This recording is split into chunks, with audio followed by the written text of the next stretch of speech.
الشيطان اللعين الرجيم بسم الله الرحمن الرحيم الحمد لله رب العالمين والعاقبة للمتقين والجنة للموحدين والنار للمشركين الحمد لله الذي جعلنا من المتمسكين لولاية علي بن أبي طالب وأولاده المعصومين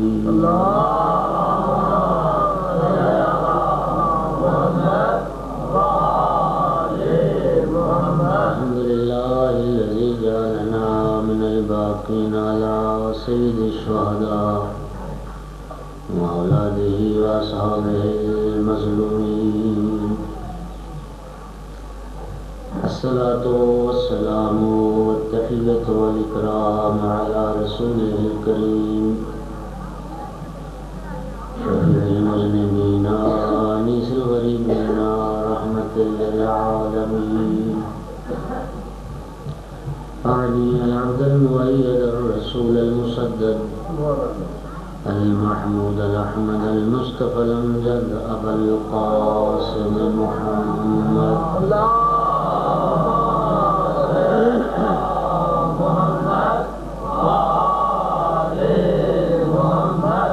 ثم الصلاة والسلام والتحية والإكرام على آله الطيبين الطاهرين المعصومين المنتجبين المنتخبين المظلومين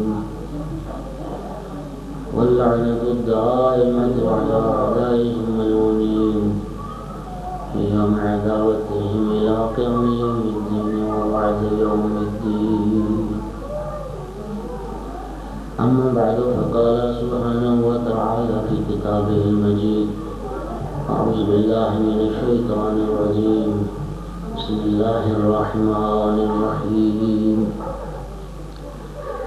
يرفع الله الذين آمنوا منكم والذين أوتوا العلم درجات صلوات صلى الله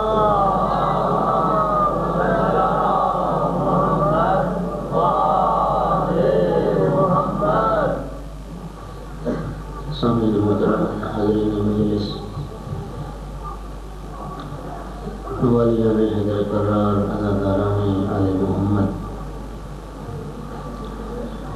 اللہ رب العزت کلام مقدس میں ارشاد فرماتا ہے کہ بلندی درجات صاحبان ایمان کے لیے ہے اور صاحبان علم کے لیے۔ جو مومن ہے وہ بلند مرتبہ ہے، جو صاحب علم ہے وہ بلند مرتبہ ہے۔ غیر مومن کا بھی اللہ کے نزدیک کوئی مقام نہیں، اور جاہل کا بھی اللہ کے نزدیک کوئی مقام نہیں۔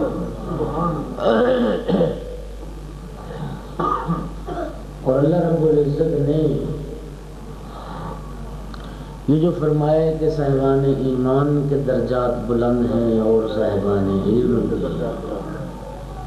اس کا معنی یہ ہوا کہ ایمان اور علم کا اکٹھا تذکرہ یہ دلیل ہے اس بات کی کہ پروردگار چاہتا ہے مومن صاحب علم ہو، صاحبان علم مومن۔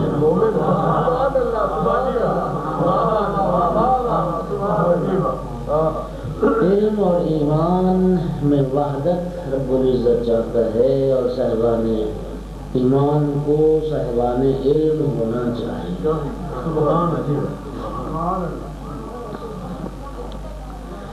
میرے مولا امیر المومنین نے فرمایا اسی لیے کہ العلم نور الایمان و عماد الاسلام۔ علم کیا ہے؟ فرمایا نور ایمان علم ہے، اور عماد اسلام علم ہے۔ اسلام کا ستون، اسلام کا ستون وہ علم۔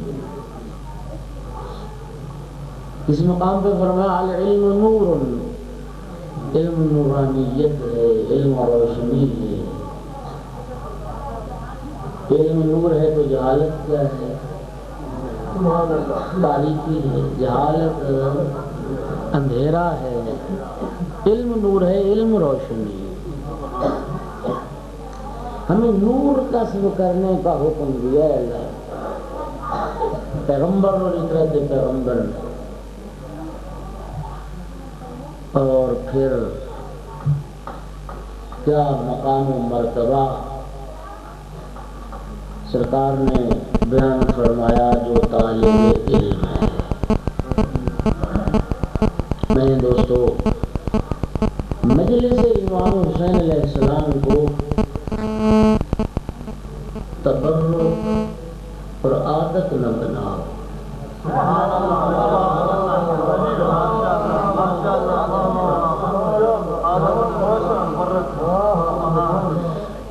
عادت کے طور پہ مجلس میں مت آؤ، بلکہ مجلس اہل بیت کو مکتب اہل بیت سمجھ کے مجلس میں،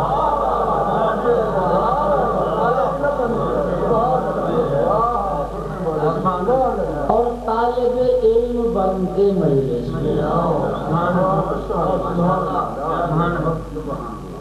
معصوم نے جو فرمایا تھا کہ طالب علم بنو، مولانا صادق علیہ السلام کا بڑا خوبصورت فرمان ہے، ایک صلوات بلند آواز ہے۔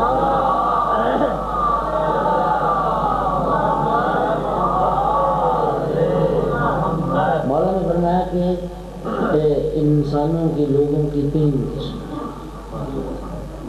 یا علماء ہیں،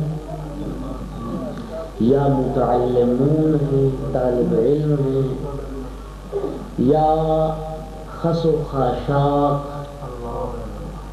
یہ سیلاب جو روایت میں لفظ ہے نا، اس کا میں ترجمہ کرنے لگا ہوں، جب سیلاب آتا ہے یا تو اس کے اوپر، پانی کے اوپر وہ جھاگ اور وہ گند مند جو خس و خاشاک ان کے جو اس کے اوپر ہوتے ہیں، فرمایا یا پھر لوگ وہ ہیں۔ لوگوں کی تین قسمیں، یا علماء، یا متعلمین، اور یا وہ گند اور وہ خس و خاشاک جی جو پانی پہ تیر رہا ہے۔ مولا نے فرمایا نحن العلماء،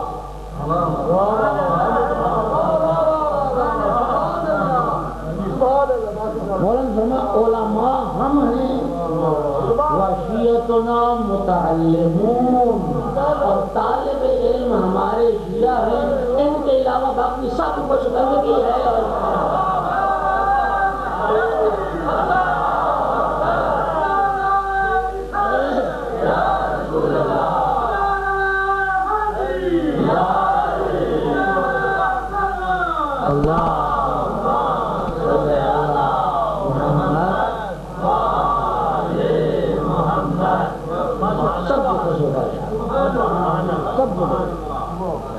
ہم علماء ہیں اور ہمارے شیعہ متعلمون، طالب علم۔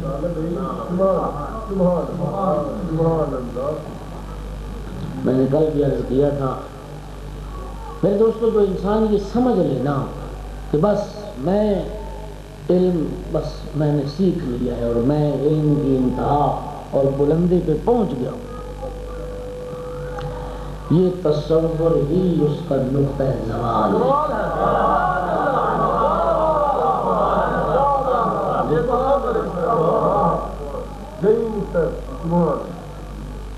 لاغری نصف العلم، جو اقرار کر رہے، جو کہتا ہے کہ میں نہیں جانتا، یہ نہ جاننے کا اقرار آدھا علم ہے۔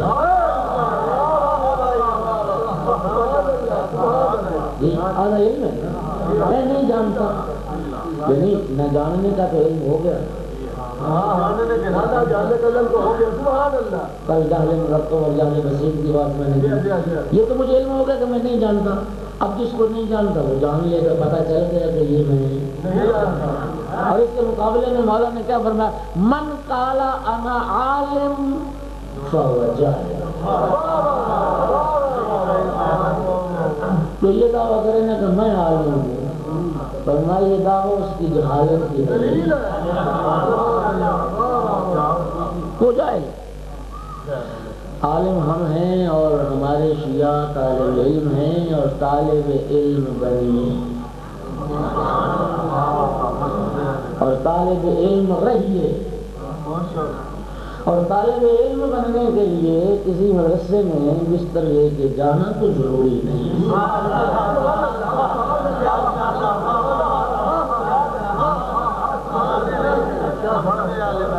دوستو طالب علم کا مطلب کیا ہے؟ علم کا متلاشی، علم کی جستجو میں رہنے والا۔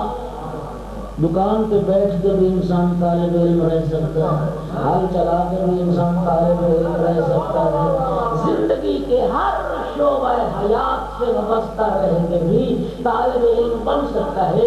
علم کی طلب اس کے دل و دماغ اور روح سے تعلق ہے، اس کا عشق یہ ہو جہاں کوئی علم کی بات ملے میں نے لینی ہے۔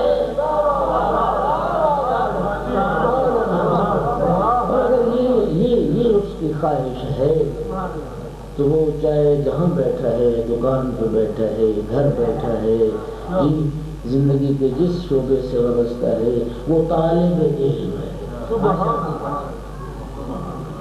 تو مجلس امام حسین علیہ السلام کو مکتب امام حسین علیہ السلام سمجھ کے طالب علم بن کے آؤ، کچھ لینا ہے، کچھ سیکھنا ہے۔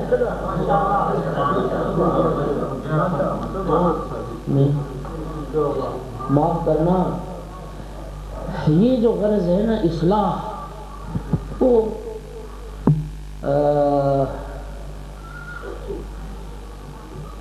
نہ کوئی اصلاح کرنے والا ہے اور نہ کوئی اپنی اصلاح کرنا چاہتا ہے، جی نہ کوئی کرنا چاہتا۔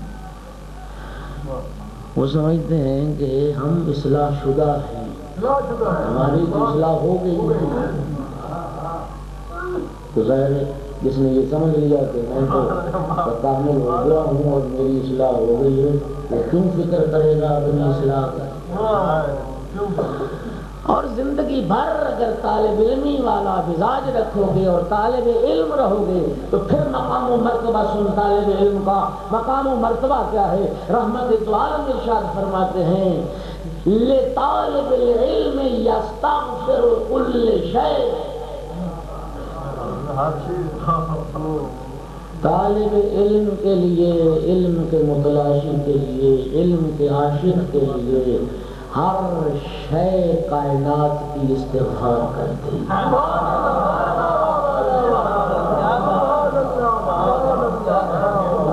جو علم کا طالب ہے نا، یستغفر لہ کل شیء حتی الحیتان فی البحر والطیور فی الہوا، فرمایا طالب علم کے لیے ہر شے مغفرت طلب کرتی ہے، سمندر میں تیرنے والی مچھلیاں بھی اور فضاؤں میں پرواز کرنے والے فرشتے۔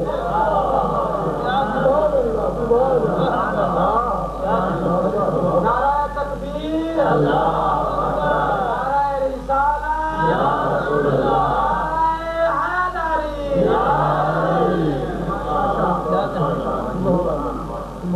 فضاؤں میں اڑنے والے پرندے بھی طالب علم کی مغفرت کی دعا کرتے ہیں، اور سمندر میں دریاؤں میں تیرنے والی مچھلیاں بھی طالب علم کے لیے استغفار کرتی ہیں، اس لیے کہ اتنا بڑا مقام و مرتبہ ہے طالب علم کا۔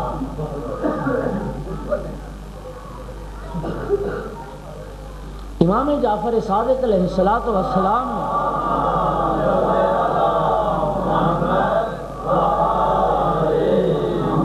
ارشاد فرمایا وجدت علم الناس کلہ فی اربعہ، تمام لوگوں کا اور تمام دنیا کا علم میں نے 4 باتوں میں پایا ہے۔ یہ صادق آل محمد علیہ السلام کا ارشاد مبارک ہے۔ دوستو بات ہے ساری زندگی کی، میں تو ایک انتہائی معمولی سا، انتہائی حقیر سا ایک طالب علم سے مکتب اہل بیت کا کہ آپ دوستوں کی محبت اور تعاون ہے میرے ساتھ، اور اس محبت اور تعاون کی وجہ سے میں اس کوشش میں رہتا ہوں، یقین فرمائیے کہ منبر کی روش چینج ہونی چاہیے۔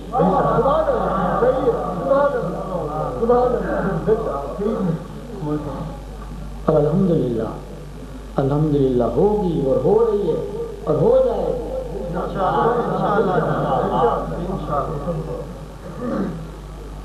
جب لوگوں کو اپنی جہالت کا احساس ہو جائے۔ میں نے سب انسانوں کا علم جو ہے وہ میں نے 4 باتوں میں پایا ہے۔ آپ ایک سلوات پڑھ دیں محمد والے محمد کی ذات۔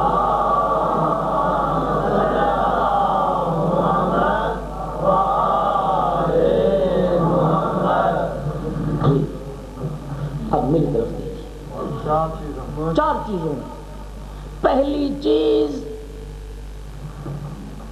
سارے میری طرف نہیں دیکھتے، ان کی کرسی بھی نہیں لگوا لیتے ساتھ میں۔ 4 چیزوں میں میں نے علم پایا۔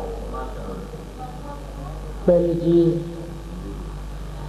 میرے مولا صادق ارشاد فرماتے ہیں، پہلا علم یہ ہے ان تعرف ربک، کہ تو اپنے رب کو پہچانے۔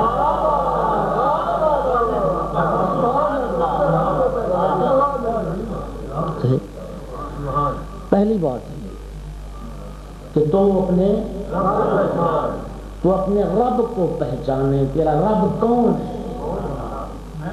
سبحان اللہ سبحان اللہ۔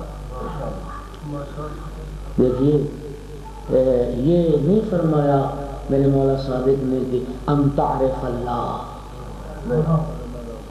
کہ تو اللہ کو پہچانے۔ یہاں جو لفظ ہے تو روایت کا لفظ ہے ان تعرف ربک، تو اپنے رب کو پہچانے۔ مولا سمجھتے تھے ایک زمانہ آ جائے گا لوگوں کو پتہ نہیں چلے گا رب کون ہے۔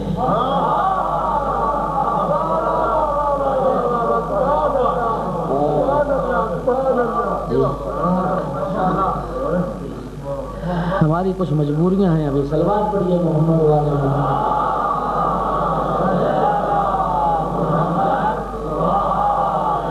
اپنے رب کو پہچان، کون ہے تیرا رب؟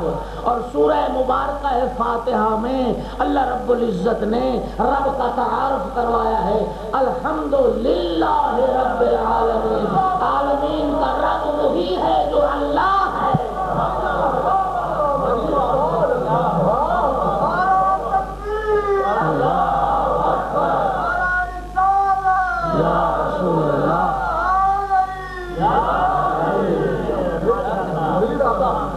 وہی کائنات کا رب ہے جو علی کا بھی رب ہے۔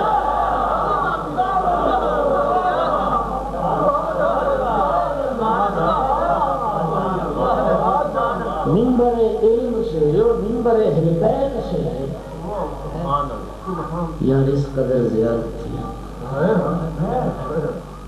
جی، اس قدر زیادتی۔ ہم اگر مکتب اور مذہب اہل بیت کے مروج اور تعارف کروانے والے نہیں بن سکتے تو کم از کم مذہب اہل بیت کو بدنام تو نہ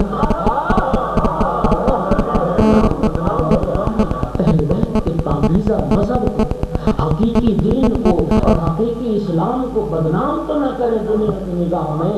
یہ دوستو یاد رکھیے وہ زمانہ گزر گیا، یہ انٹرنیٹ کا زمانہ ہے۔ انٹرنیٹ پہ جائیے، انٹرنیٹ کی دنیا میں داخل ہوئیے اور پھر وہ شیعہ کافر کی ویب سائٹ کھولیے، پھر تمہیں پتا چلے کون لوگ ہیں جنہوں نے شیعوں کو کافر کہلوایا ہے۔ ان باتوں کی وجہ سے ہم پہ فتوے لگے ہیں۔ جائیے تو صحیح ذرا دیکھیے، یہ وہ جہالتیں ہیں لوگوں کی جو اہل بیت کے پاکیزہ مذہب کی رسوائی کا سبب بنے۔ اور ہم ہیں کہ بس اتنے وسیع و ظرف جد فرق کرتی ہے، ہماری تنگ نظری بھی انتہا کی ہے اور وسعت ظرفی بھی انتہا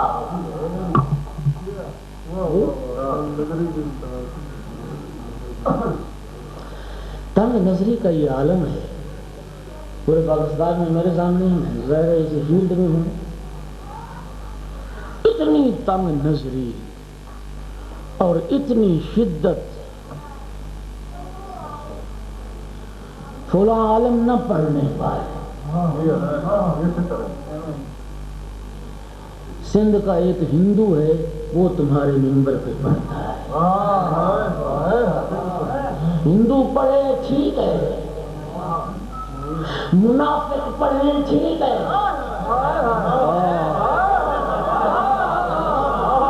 پتا ہے یہ مکتب امام صادق کو حق تسلیم نہیں کرتا، وہ پڑھے اور مکتب کا دفاع کرنے والے نہ پڑھے۔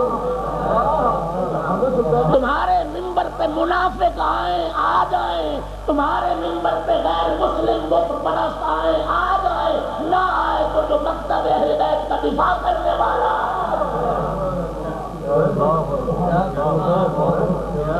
کیا جواب دو گے؟ مرنا نہیں ہے، ساری کتنا جی لوگ دنیا میں، مرنا ہے، موت ہے، قبر ہے، قیامت ہے، حساب و کتاب ہے، اعمال کی سزا و جزا ہے، کیا جواب دو گے؟ کوئی آواز نہیں اٹھاتے ظلم کے خلاف۔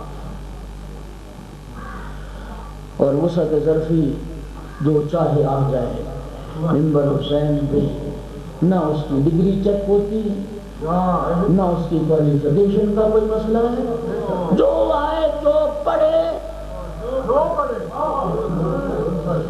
نہ اس کو کوئی پوچھنے والا ہے نہ اس کو کوئی روکنے والا ہے۔ آپ سامعین کا بھی کیا کریں؟ منافق آگے پڑھ جائے تب سبحان اللہ، مومن آ جائے تب سبحان اللہ، جاہل کے سامنے بھی سبحان اللہ، عالم کے سامنے بھی سبحان اللہ۔ تمہارا معیار بھی تو یہ ہے، تم ذمہ دار ہوتے، تم اگر شعور کا مظاہرہ کرتے تو جاہلوں کو کبھی ضرورت نہ ہو۔ اگر ہمارا ضمیر زندہ ہوتا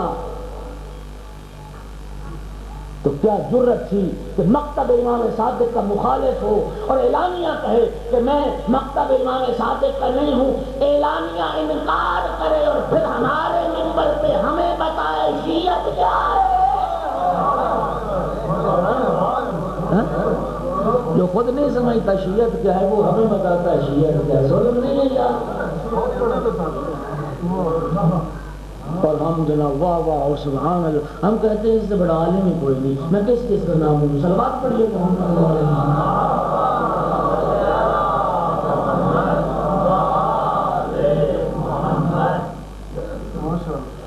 ایسا ہے یا نہیں؟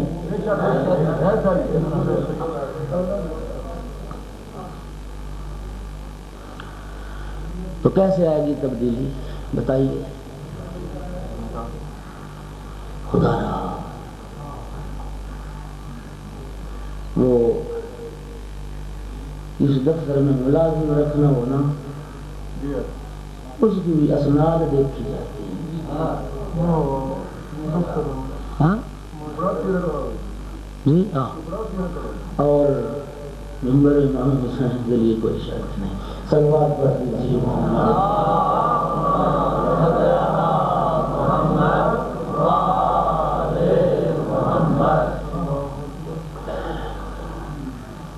پہلا علم یہ ہے ہم تعلم ربک۔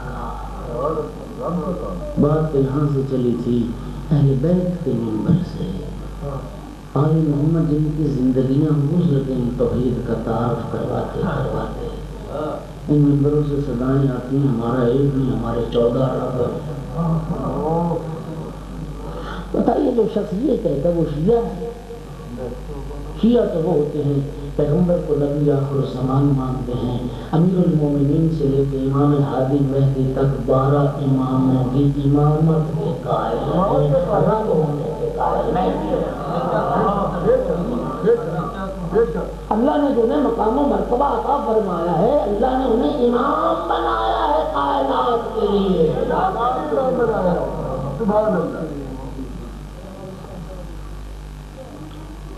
میں نے کل بھی کہا تھا، غیر شیعہ افراد اہل بیت کے پاکیزہ مذہب کو بدنام کر رہے ہیں، نہ ان کے عقائد شیعوں والے، نہ ان کے اعمال شیعوں والے۔ جو بندہ نماز کا دشمن ہے اس کو شیعہ کہہ سکتی ہو، چونکہ شیعہ کے فروع دین میں پہلی نماز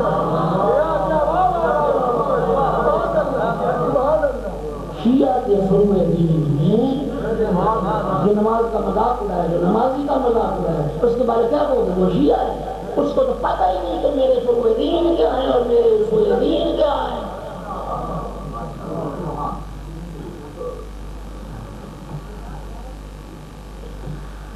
دوستو، ہمارا ذاتی نقصان ہونا، ہم لڑنے مرنے جھگڑنے کے لیے تیار ہیں۔ ایسا ہے ہمارے معاشرے میں ایسی مثالیں ہیں جی، وہ کسی کا جانور کسی کھیت میں چلا جائے نا، تھانوں تک نوبت چلی جائے، فصل اجاڑ دیجیے اس کے جانوروں نے، میرا باغ اجاڑ دیا، میرا کھیت برباد کر دیا، مجھے کوئی گالی دے میں مرنے مارنے کے لیے تیار ہو جاتا ہوں، میرا ذاتی کوئی معمولی سا نقصان ہو میں جھگڑنے کے لیے تیار ہو جاتا ہوں، میری کوئی ایک اینٹ اکھاڑ لے میں اس کے پیچھے بھی چلا جاتا ہوں۔ دین برباد ہوتا ہے، ہو جائے مذہب اہل بیت کے عمل ہوتے ہیں، ہو جائے اہل بیت کا پاکیزہ مذہب ہماری نگاہوں کے سامنے بدعات کا شکار ہوتا ہے، ہو جائے، مجھے کیا، میرا تھوڑا ہے۔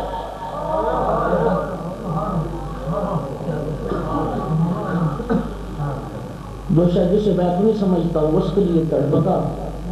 اگر ہم اہل بیت کے مذہب کی قدر و قیمت کو سمجھتے ہوتے، اہل بیت کے مذہب پہ جو حملے ہو رہے ہیں کبھی تو اس کے دفاع کے لیے آواز بلند کرتے، کبھی تو اس کے لیے میدان عمل میں اترتے۔ کوئی شامی آیا امام حسن مجتبی علیہ السلام کے سامنے اور گالیاں بکنے لگ گیا، آل محمد کا طریقہ عرض کرنے لگا ہوں، آل محمد کی سیرت بیان کرنے لگا ہوں۔ آل محمد نے اپنے نقصان پہ تو سب کو معاف کیا ہے،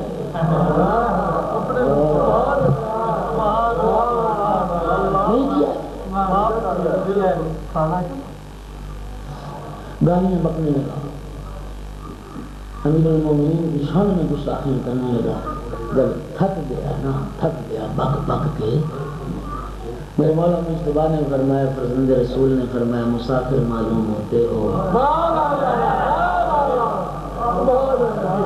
مسافر معلوم ہوتے ہو، بھوکے ہو تو میرا دسترخوان حاضر ہے، رہنے کے لیے جگہ نہ ہو تو میرا گھر حاضر ہے، سواری نہیں ہے تیرے پاس تو یہ سواری حاضر ہے، زاد راہ نہ ہو تو زاد راہ دینے کے لیے تیار۔ خدا کی قسم، اسے تو توقع ہی نہیں تھی، اسے تو توقع ہی نہیں تھی کہ فرزند رسول کا میری اس حرکت کے مقابلے میں یہ جواب ہو سکتا ہے۔ خدا جانتا امام مجتبیٰ علیہ السلام کا جب یہ رویہ دیکھا ہے، قدموں پہ گر کے کہتا ہو، فرزند رسول آج سے پہلے آپ اور آپ کے باپا سے بڑھ کے میرے نزدیک دشمن کوئی نہیں تھا، آج کے بعد آپ سے بڑھ کے میرا محبوب کوئی نہیں۔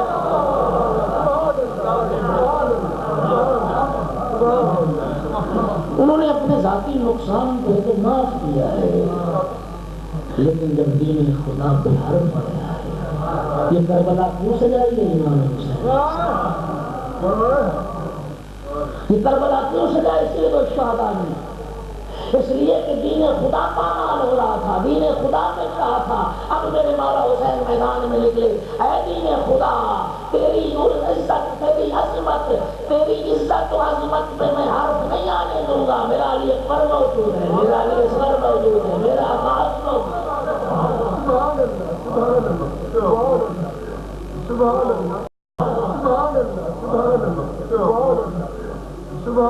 اپنے دشمن کو تو معاف کیا جا سکتا ہے، لیکن جب دین خدا پہ حرف آیا ہے، جب بھی اسلام پہ کوئی مشکل بنی ہے، یہ پیغمبر کا یہ پاک طیب طاہر گھرانہ تھا، پھر جس گھرانے میں کسی قربانی سے ڈرے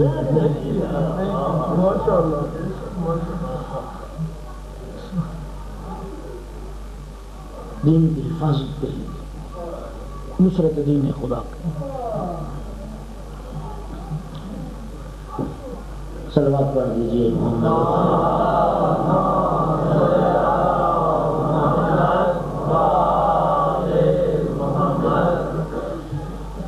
دوستو، خدا را دشمن ہمارا بڑا عیار ہے، دشمن بڑا چالاک ہے، نفرت کی دیواریں کھڑی کروا دی ہیں اس نے۔ اپنے کردار و اخلاق سے نفرت کی دیواروں کو ڈھاؤ، علم پہنچاؤ، لوگوں کو حقیقت بتاؤ، لوگوں کو اہل بیت کے مذہب کی طرف توجہ دلاؤ کہ سمجھیں اہل بیت کا مذہب کیا ہے، اہل بیت کی تعلیمات کیا ہے۔ اور میں نے تو 1000 بار یہ جملہ کہا، جی ڈاکٹر بننے کے لیے پڑھنا پڑتا ہے، انجینئر بننے کے لیے پڑھنا پڑتا ہے، خدمت کرنے کے لیے پڑھنا پڑتا ہے، ہنر سیکھنے کے لیے کئی سال لگانے پڑتے ہیں۔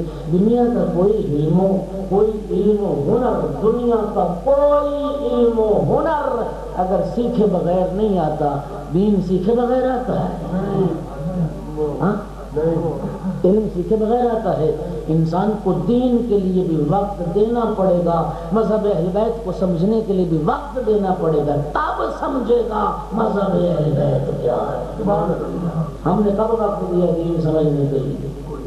ہم نے کب وقت نکالا ہے اہل بیت کی فقہ کو سمجھنے کے لیے؟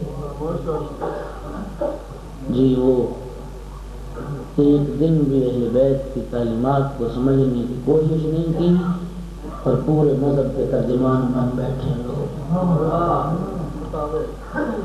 جاہل فتوے دیتے ہیں، جاہل۔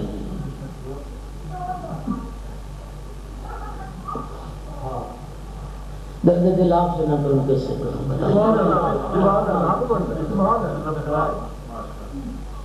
وعدہ لا شریک شاہد ہے، وہ میرے دل کی ارادوں کو جانتا ہے۔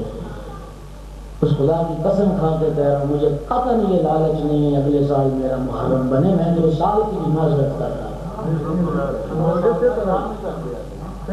قطعاً آپ کی محبت تھی۔ جب یہ بات سامنے آئی نا، توحیدی صاحب نے کہہ دیا تھا اور رانا صاحب اور یہ لوگ، انہوں نے کہا کہ ہم اللہ کی بارگاہ میں شکایت کریں گے اگر آپ کے بعد وقت نہیں ہوگا۔ خدا جانتے اس بات سے ڈرتے ہوئے میں حاضر ہوا، اگرچہ آپ دیکھ رہے ہیں کہ وہ اس طرف بھی شاید مجلس ہو رہی ہوتی ہے، یہ آپ کی محبت تھی، مجھے یہ نہیں ہے۔ میں آپ سے سوال کرتا ہوں، انصاف اور دیانتداری سے بتائیے، میں جو میرے سر پہ امامہ ہے، میں آپ کے سامنے یہاں منبر پہ بیٹھا ہوں، آپ مجھ سے کیا توقع رکھتے ہیں؟ میں سچ بولا کروں یا جھوٹ بولا کروں؟ میں حقائق پہ پردہ ڈالوں یا حقیقت اور مذہب اہل بیت کو بیان کروں؟ کیا توقع کرتے ہو؟ اور اگر حق سننے کی توقع کرتے ہو تو پھر حق تو غلط ہو۔ اور یاد رکھنا، میں پھر کہہ رہا جملہ، کسی منزل پہ بھی پہنچ کے یہ نہ سمجھنا بس میرے پاس علم آ گیا ہے جو آ گیا ہے۔ رب العزت کلام مقدس میں ارشاد فرماتا ہے وَفَوْقَ كُلِّ ذِي عِلْمٍ عَلِيمٌ، ہر صاحب علم کے اوپر ایک صاحب علم ہے۔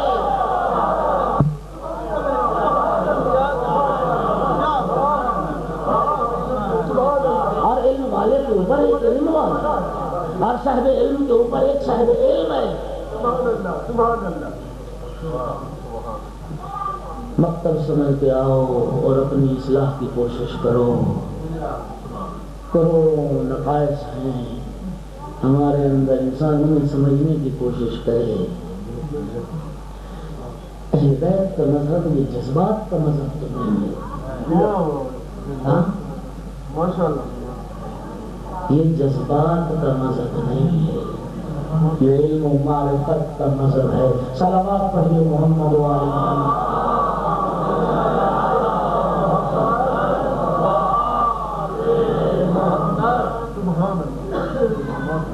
تعرف ربک، اپنے رب کو پہچان۔ پہلی بات۔ دوسری بات، 4 باتوں میں میں نے ساری کائنات کا علم پایا ہے، سارے لوگوں کا علم پایا ہے۔ دوسری بات کیا ہے؟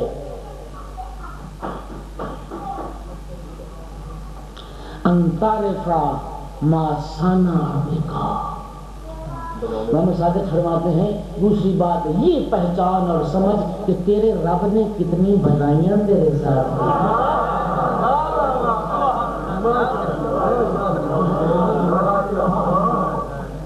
تیرے رب نے کتنے انعام تجھ پہ کیے ہیں, تیرے رب نے کتنے احسانات تجھ پہ کیے ہیں. کبھی تم نے سوچا ہے تو عدم محض تھا, اس نے تجھے عدم سے وجود عطا کیا, پھر وجود بھی اشرف المخلوقات کی صورت میں عطا کیا, پھر اشرف المخلوقات بنا کے تیرے دل میں اہل بیت کی محبت کو رکھ, پھر تجھے مجلس حسین کی راہ دکھا دی ہے, پھر تجھے علم کا شعور عطا کر دیا ہے. تو جان سکتا ہے کتنے انعامات و احسانات. پہچان پہچان سوچ. مجھے ہمیں توجہ نہیں ہے نا, توجہ نہیں, معمولی معمولی نعمتیں کائنات مل کے بھی وہ نعمت اگر چلی جائے نا لوٹا نہیں سکتی. یہاں جنگ میں مجھے کسی نے کہا تھا, ایک دوست تھے بہت بڑے جاگیردار تھے, ان کی آنکھوں میں کوئی پرابلم ہو گئی. یہ جو پلکیں جھپکتی رہتی ہیں نا تھوڑی تھوڑی دیر بعد آٹومیٹکلی ایک نظام قدرت نے بنایا ہے. خدا جانتا اللہ کی بڑی نعمت ہے یہ, ہمیں تو پتہ ہی نہیں کہ کتنی کتنی نعمتیں ہیں اس کی. یہ جو پلکیں جھپکتی رہتی ہیں خدا جانتا ہے ساری کائنات جمع ہو جائے نا اگر یہ نعمت چھن جائے. مجھے بتایا بہت بڑا جاگیردار تھا, اس کی آنکھوں میں کوئی پرابلم ہو گئی تھی, مشکل ہو گئی تھی, اور اس کے نتیجے میں یہ پلکیں جھپکنا ختم ہو گیا. یہ پلکیں جھپکتی نہیں تھی اور نتیجہ کیا ہوا, ہر وقت آنکھوں سے پانی بہتا رہتا, ہر وقت آنکھوں سے پانی بہتا رہتا تھا. یورپ اور امریکہ تک پہنچا وہ انسان, لیکن یہ نعمت نہیں حاصل کرتا. توجہ نہیں ہے. امام کیا فرماتے ہیں, ان تعرف ما صنع بک, پہچان کہ اس نے تجھ سے کیا کیا مہربانیاں کی ہیں اور کیا کیا تیرے ساتھ احسانات کی. یہ انگوٹھا کٹ جائے نا, انگوٹھا بے شمار کام انسان نہیں کر سکے گا, یہ بٹن بھی بند نہیں ہو سکے گا اگر یہ کٹ جائے. سوال کریے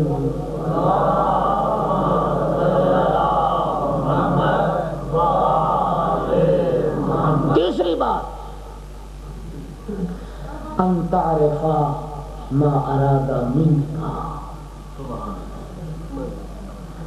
فرمایا یہ بھی پہچان اور کبھی سوچ کہ تجھے جو اس نے خلق کیا ہے وہ تجھے پیدا فرما کے تجھ سے کیا چاہتا ہے.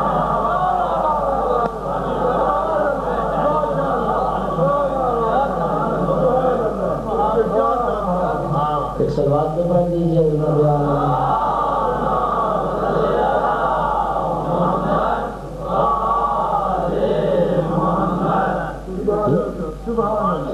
یہ سوچ, یہ پہچان کہ آخر اس نے تجھے خلق کیا کہ تیرے پیدا کرنے کا کوئی مقصد تھا.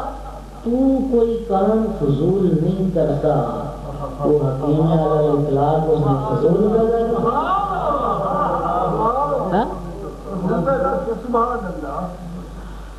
اللہ رب العزت کلام مقدس میں ارشاد فرماتا ہے, حسبتم انما خلقناکم عبثا, کیا تم یہ گمان کرتے ہو کہ ہم نے تمہیں عبث اور فضول پیدا کیا ہے. وَأَنَّكُمْ إِلَيْنَا لَا تُرْجَعُونَ, اور تم گمان کرتے ہو کہ ہماری بارگاہ میں لوٹائے نہیں جاؤ گے.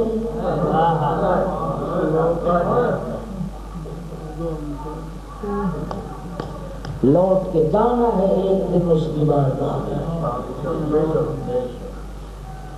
پہچان, پوچھ, صاحبان علم سے پوچھ اور وارثان علم سے پوچھ, اور وارثان قرآن کی دہلیز پہ دستک دے, سر جھکا, پوچھ کہ خدا ہم سے کیا چاہتا ہے.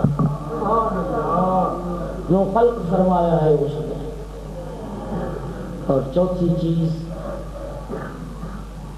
ان تعرف ما یخرجک عن دینک، امام صادق علیہ السلام فرمایا چوتھی یہ چیز پہچان اور اس بات کا علم حاصل کر کہ کون سی شے تجھے تیرے دین سے خارج کر دے گی،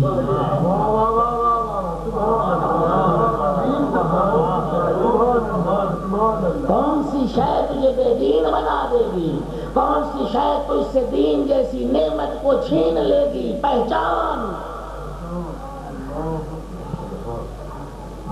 اور انہی باتوں کی معرفت کے لیے آل محمد کے دروازے پہ جانا پڑے گا۔ یہ عبرت پیغمبر بتائیں گے، یہ آل پیغمبر بتائیں گے جو معدن علم و حکمت ہے۔ ہماری فرقت کا مطلب کیا ہے، اللہ ہم سے کیا چاہتا ہے، اور کون سی چیزیں ہیں جو انسان کو بے دین بنا دیتی ہیں اور دین سے خارج کر دیتی ہیں، سارا علم امام صادق فرماتے ہیں یہی ہے۔ یہ تمہیں پتہ چل گیا تو تم عالم ہو، صلوات پڑھو محمد و آل محمد۔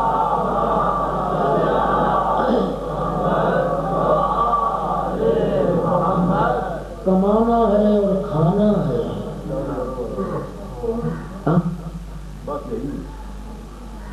یہ تو کوئی زندگی نہ ہوئی۔ اس انسانیت میں اور حیوانیت میں پھر فرق کیا رہ جاتا ہے؟ جانور بھی کرتے ہیں، یہ عقل ہی تو ہے، ایک عقل ہی تو ہے جو فصل ممیز ہے اور انسان و حیوان میں جدائی ڈالتی ہے، عقل ہی تو ہے۔ جانور بھی جو پیٹ بھر لیتے ہیں، مالک چارہ ڈالے تب نہ ڈالے وہ کہیں سے بھی سو بھی لیتے ہیں، جال بھی لیتے ہیں، کھا بھی لیتے ہیں، بچے بھی پیدا کر لیتے ہیں، سارے کام وہ کرتے ہیں، یہی کام ہم نے کرتے ہیں تو میں بھی جانور ہوا نا۔ وہ شے کیا ہے جس کی وجہ سے میں انسان ہوں؟ وہ جانور اس لیے کہ جانور میں عقل نہیں ہے نا۔ ایک گدھے کو صرف اتنا پتا ہے کہ میں نے پیٹ بھرنا ہے، اسے نہیں پتا، ایک جانور کو نہیں پتا یہ باغ میرے میرا ہے، یہ باغ میرے مالک کا ہے یا یہ باغ کسی کا ہے۔ گدھا جو ہے وہ کسی کے باغ میں بھی چلا جاتا ہے۔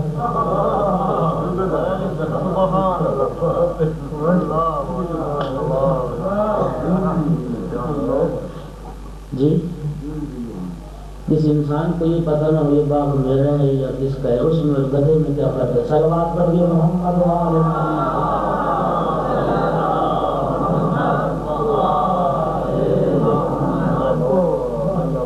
یہ علم ساری کائنات کا، امام فرماتے ہیں یہی ہے، ان چار باتوں کو تم سمجھ لو۔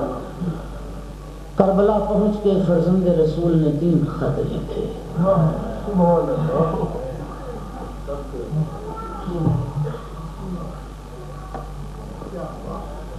ایک خط جناب محمد حنفیہ کے نام، ایک خط تمام اہل کوفہ کے نام، اور ایک خط بچپن کے دوست حبیب بن اجب کمار آج 5 محرم الحرام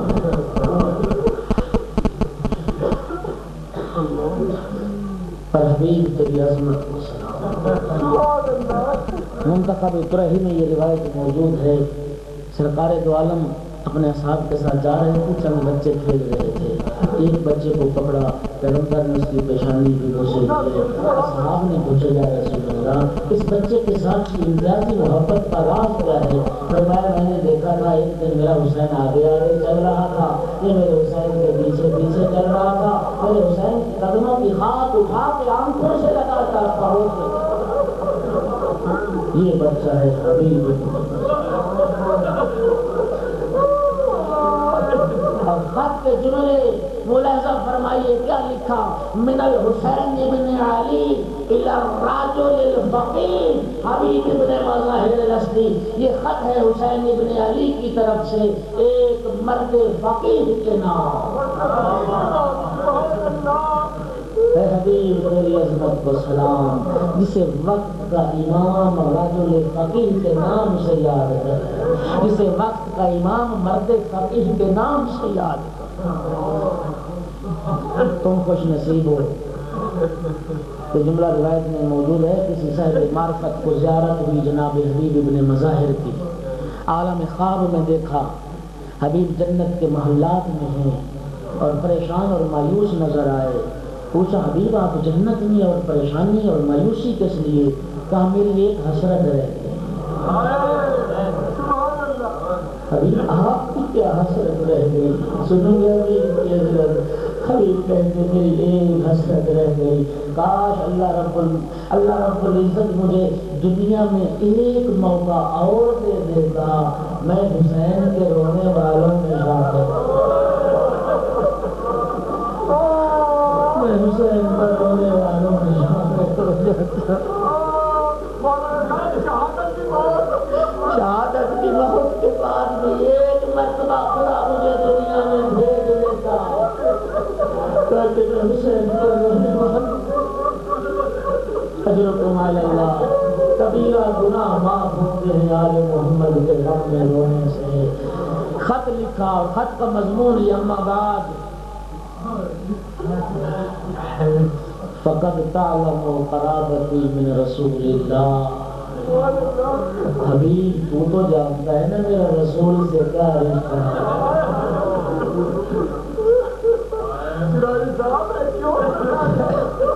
دنیا بھول جو گئی تھی حسین کا رسول سے، موڑے نبوت کا سوار حسین، مباہلہ میں ابنانا کی منزل پہ جانے والا حسین، جوانان جنت کا سردار حسین، دنیا بھول چکی تھی۔ لکھا حبیب تو جانتا ہے نا تیرا رسول سے کیا رشتہ ہے۔ انا نزلنا کربلا، حبیب ہم کربلا آ چکے ہیں۔ ان اردت نصرتی فقدم الینا عاجلا، حبیب ہماری مدد کرنا چاہتا ہے تو جلد کربلا۔ اجرکم علی اللہ، اجرکم علی اللہ۔ کوفے کے راستے مسدود تھے، پابندیاں لگی ہوئی تھیں، خدا جانے کیسے سید الشہداء کا قاصد کوفے پہنچا، دوپہر کا وقت تھا، حبیب کے دروازے پہ دفتر بات دیا، زوجہ کے ساتھ کھانے میں مشغول تھے، دروازہ کھولا، پوچھا کون؟ آواز انا برید الحسین، میں حسین کا قاصد۔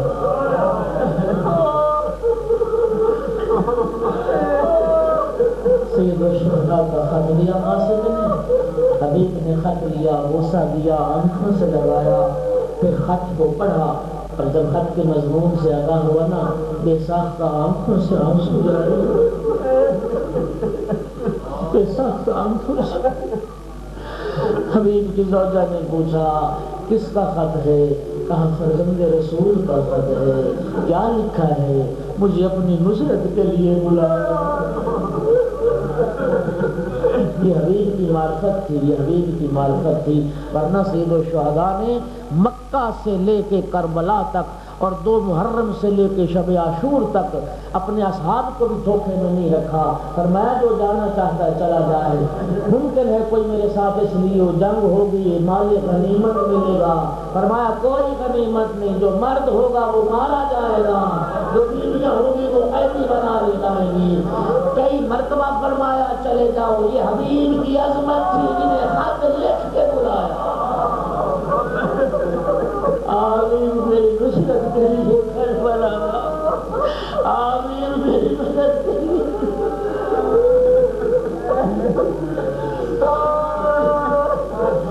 زوجہ پوچھتی ہے حبیب پھر کیا ارادہ ہے؟ زوجہ کے ایمان کو سمجھنے کے لیے حبیب کہتے ہیں اگر میں چلا گیا نا کربلا، ابن زیاد گھر برباد کر دے گا، فصلیں برباد کر دے گا، ابن زیاد کے ظلم اور مظالم شروع ہو جائیں گے۔ یہ جملے کہے نا حبیب نے، حبیب کی زوجہ کہتی ہے حبیب تجھے حیا نہیں آتا؟ حبیب تجھے حیا نہیں آتی؟ فرزند زہرا تجھے نصرت کے لیے بلائے اور بہانے کرتا ہے، جب ایمان کو پہچان چکے فرمایا سودا اے قاسم کی ماں گھبرا نہیں، میں جاؤں گا فرزند رسول کی نصرت کے لیے اور ایسی نصرت کروں گا میں تجھے قیامت کے دن مادر حسین کے سامنے شرمندہ نہیں ہونے اجرکم علی اللہ شکر کر دوں گا۔ بازار میں آئے جناب حبیب، کیا دیکھا؟ جناب مسلم ابن اوسجا مہندی خرید رہے تھے، پیغمبر کا بوڑھا صاحب مہندی خرید رہے تھے داڑھی کو خضاب کرنے کے لیے۔ جناب مسلم نے پوچھا حبیب بھائی یہ لوہاروں کا بازار گرم ہے، تیر بن رہے ہیں، نیزے ڈھل رہے ہیں، تلواریں سیکل ہو رہی ہیں، حبیب یہ سارا سامان کس لیے ہے؟ کوئی اہم خبر ہے؟ تا مسلم تجھے نہیں پتا یہ سب فرزند رسول کے قتل کا سامان ہے، فرزند رسول کربلا جب سنانا جناب مسلم ابن اوسجا نے مہندی زمین پہ پھینک دی، فرمایا اب یہ داڑھی اس مہندی سے خضاب نہیں ہوگی، اب نصرت فرزند رسول نے سر کے خون سے یہ داڑھی خضاب۔ اجرکم علی اللہ، اجرکم علی اللہ۔ بس دو جملوں کی زحمت ہے ارباب اعضاء، نوکر کو اپنے غلام کو گھوڑا بھی دیا، تلوار بھی دی کہ چھپتے چھپاتے راستے بدلتے تم فلاں منزل پہ جا کے میرا انتظار کرو اور میں بھی تمہارے پیچھے پیچھے آ رہا ہوں۔ ذرا سنو گے جملہ، دیر ہو گئی حبیب کو آنے میں، غلام نے کیا دیکھا کہ حبیب کا گھوڑا آنسو بہا، حبیب کا گھوڑا آنسو بہا رہا ہے۔ جب حبیب کے غلام نے دیکھا نا کہ گھوڑا رو رہا ہے، گھوڑے سے خطاب کر کے کہتا ہے اے میرے آقا کا گھوڑا تو رو نہیں، آنسو نہ بہا، اگر میرا آقا حبیب نہ آیا تو میں تیری پشت پہ سوار ہو کے کربلا جاؤں فرزند رسول کی نصرت کے لیے۔ عزادارو اتنے میں حبیب بھی پہنچ گئے، حبیب نے یہ جملے سنے اور فرزند زہرا کی طرف کربلا کا رخ کیا اور پکار کے کہا او فرزند رسول تو اتنا غریب ہو گیا، جانور بھی آنسو بہا رہے ہیں اور غلام زادے تیری نصرت کے لیے بے چین نظر آؤ۔ الا لعنت اللہ علی القوم الظالمین وسيعلم الذين ظلموا أي منقلب